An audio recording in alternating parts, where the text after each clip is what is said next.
Back on the asteroid, the Planeteers started laying the second atomic charge. Rip selected the spot, found a nearby crystal that would serve to house the bomb, and Kemp started cutting.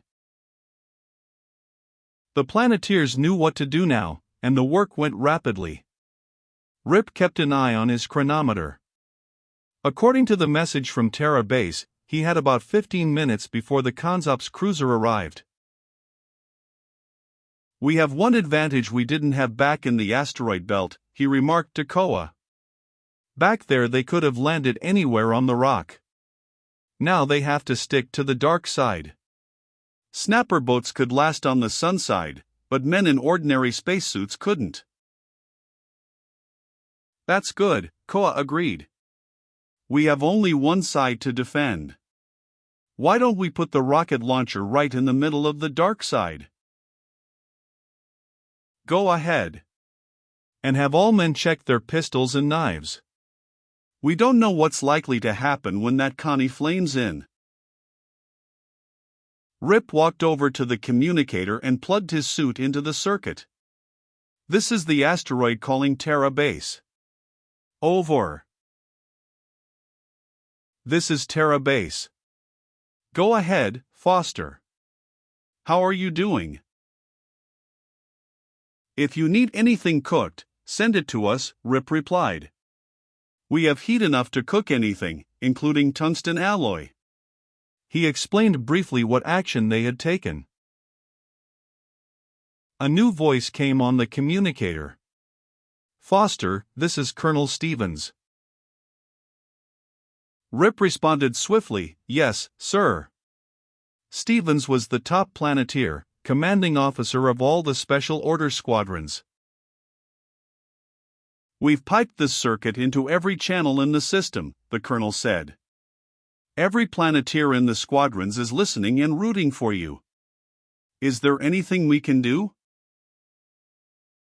"Yes, sir," Rip replied. "Do you know if Terra Base has been plotting our course this far?" There was a brief silence, then the colonel answered, "Yes, Foster. We have a complete track from the time you started showing on the Terra screens, about halfway between the orbits of Mars and Earth." "Did you just get our change of direction?" "Yes. We're following you on the screens." "Then, sir, I'd appreciate it if you'd put the calculators to work and make a time-distance plot for the next few hours. The blast we're saving to push to escape velocity is about 3 kilotons. Let us know the last moment when we can fire." "You will have it within 15 minutes. Anything else, Foster?" "Nothing else I can think of, sir." "Then, good luck. We'll be standing by." "Yes, sir." Foster off.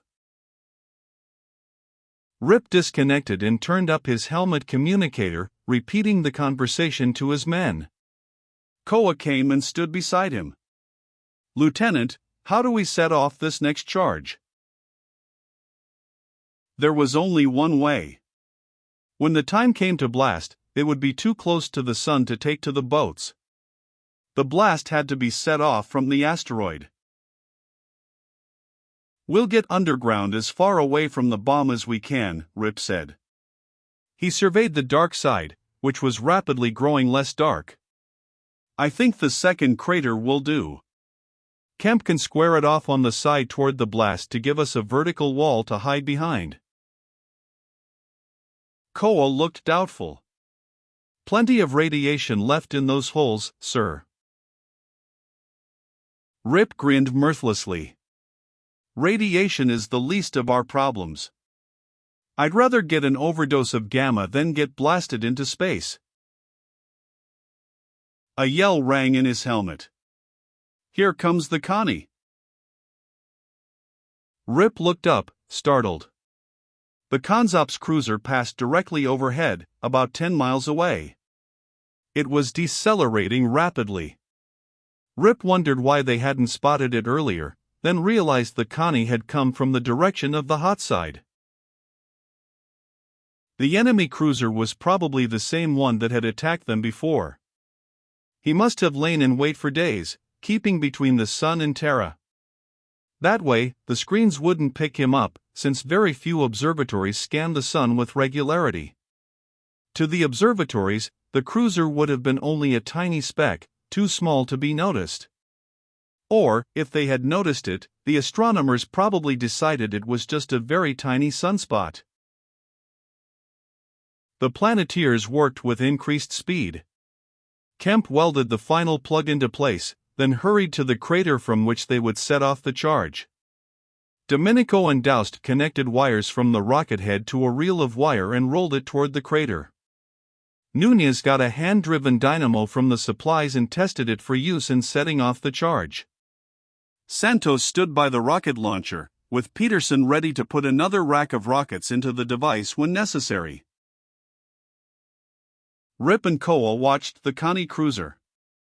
It decelerated to a stop for a brief second, then started moving again, with no jets showing. "That's the sun pulling," Rip said exultantly. "They'll have to keep blasting to maintain position." The Consops commander didn't wait to trim ship against the sun's drag. His airlocks opened, clearly visible to Rip and Koa because that side of the cruiser was brilliant with sunlight. 10 snapper boats sped forth. Rip was certain now that this was the enemy cruiser they had fought off back in the asteroid belt. 2 Connie snapper boats had been destroyed in that clash, which explained why the commander was sending out only 10 boats instead of a full quota of 12. The squadron instantly formed a V, like a strange space letter made up of globes. The sun's gravity pulled at them, dragging them off course. Rip watched as flames poured from their stern tubes. They were firing full speed ahead, but the drag of the sun distorted their line of flight into a great arc. Rip saw the strategy instantly. The Connie commander knew the situation exactly, and he was staking everything on one great gamble, sending his snapper boats to land on the asteroid to crash land if necessary.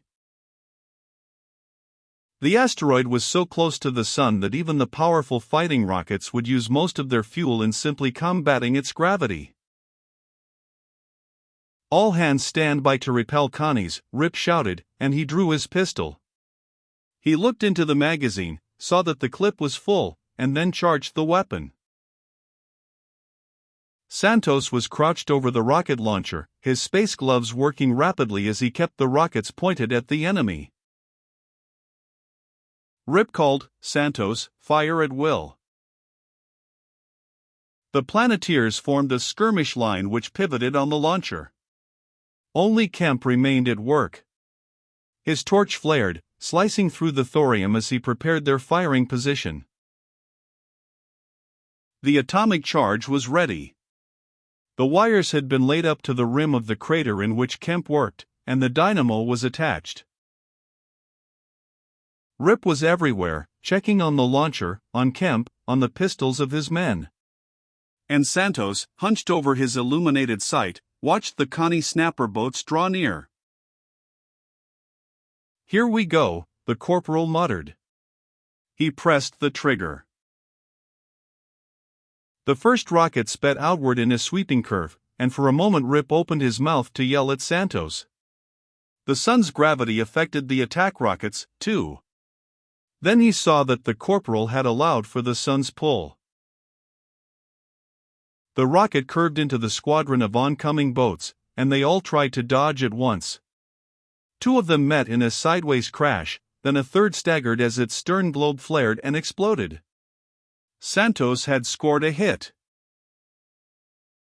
Rip called, "Good shooting."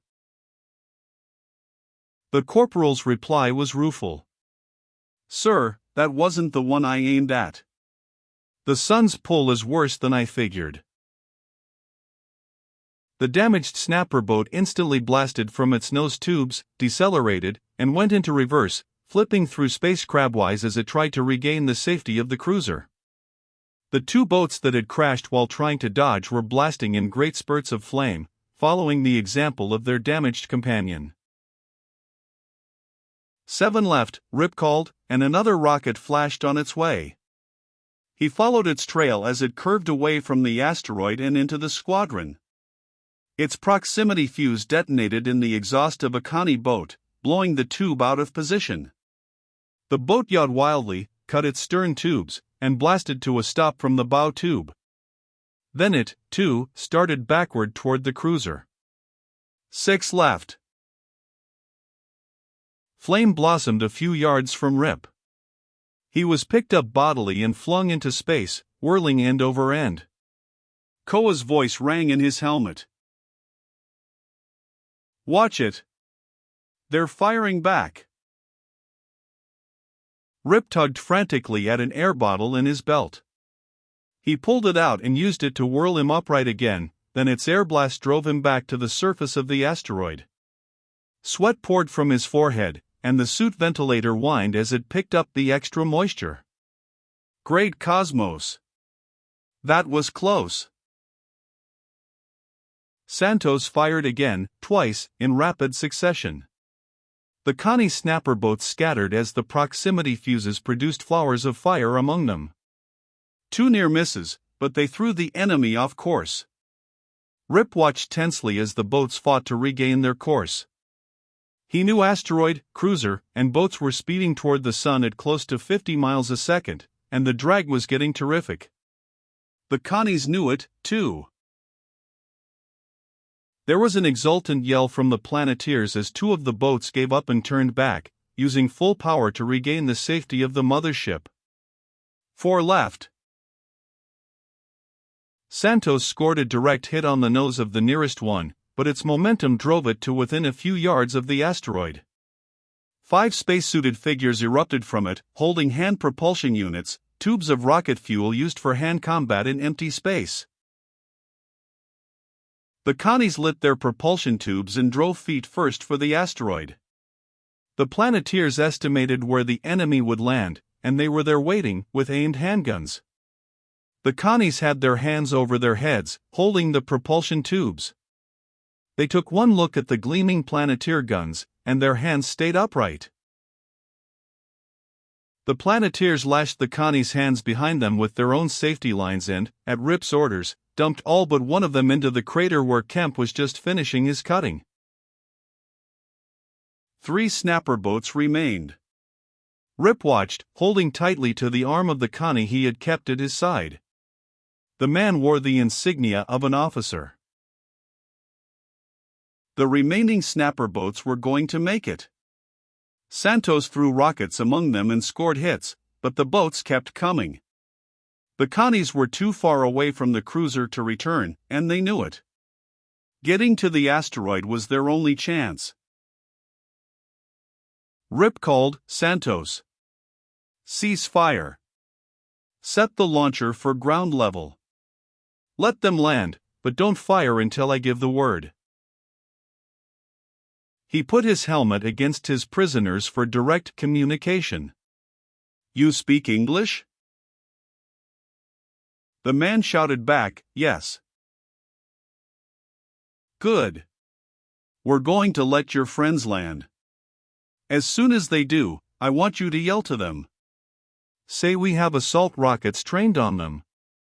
Tell them to surrender, or they'll be killed in their tracks. Got that?" The Connie replied, "Suppose I refuse?" Rip put his space knife against the man's stomach. "Then we'll get them with rockets. But you won't care, because you won't know it." The truth was that Santos couldn't hope to get them all with his rockets. They might overcome the Connies in hand-to-hand fighting, but there would be a cost to pay in Planeteer casualties. Rip hoped the Connie wouldn't call his bluff, because that's all it was. He couldn't use a space knife on an unarmed prisoner. The Connie didn't know that. In Rip's place he would have no compunctions about using the knife, so instead of calling Rip's bluff, he agreed. The snapper boats blew their front tubes, decelerating, and squashed down to the asteroid in a roar of exhaust flames, sending the Planeteers running out of the way. Rip thrust harder with his space knife and yelled, "Tell them! The Connie officer nodded. Turn up my communicator. Rip turned it on full, and the Connie barked quick instructions. The exhausts died, and 5 men filed out of each boat, with hands held high. Rip blew a drop of perspiration from the tip of his nose. Empty space. It was a good thing Connie morale was bad. The enemy's willingness to surrender had saved them a costly fight. The Planeteers rounded up the prisoners and secured them, while Rip took an anxious look at the communicator. It was about time he heard from Terra Base. The light was glowing. For all he knew, it might have been glowing for many minutes. He plugged into the circuit. This is Foster on the asteroid. Terra Base to Foster. Listen. You will reach optimum position on the time-distance curve at 2306. Got it. We will reach optimum position at 2306. He looked at his chronometer, and his pulse stopped. It was 22:58. They had just 8 minutes before the sun caught them forever, atomic blast or no. And the Connie cruiser was still overhead, with no friendly cruisers in sight. He looked up, white-faced. Not only was the Connie still there, but its main airlock was sliding open to disclose a new danger. In the opening, ready to launch, an assault boat waited. The assault boats were something only the Connies used. They were about 4 times the size of a snapper boat, less maneuverable but more powerful. They carried 20 men and a pair of guided missiles with atomic warheads.